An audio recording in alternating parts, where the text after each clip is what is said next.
সকালে একটি ইনফরমেশন পেলাম যে ওয়েস্ট চন্দ্রপুরে ৩ জন বাংলাদেশি জঙ্গলের দিকে।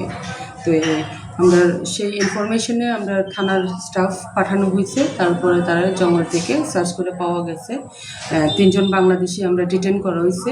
এখন তাদের ডিটেনের পরে এখন তাদের এগেনস্টে এফআইআর নেওয়া হবে ধর্মনগর পিএসে। তারপর আগামীকালকে কোর্টে পাঠানো। আমরা যে জানতে পারলাম যে তাদের একজন দালালের নাম বলেছে ইসলাম উদ্দিন। তাকে কি আটক করা হবে? না, তাকে এখন পাওয়া যায়নি, ওর মোবাইল সুইচ অফ। তারা কোথা থেকে আধার কার্ড বানিয়েছিল? এটা তারা বিগত 6 মাস আগে ইন্ডিয়াতে এসেছিল। এখান থেকে তারা ব্যাঙ্গালোর চলে যায়। ব্যাঙ্গালোর ওইখানে 3 মাসের মতন ছিল, ওইখানেই তারা আধার কার্ড বানায়।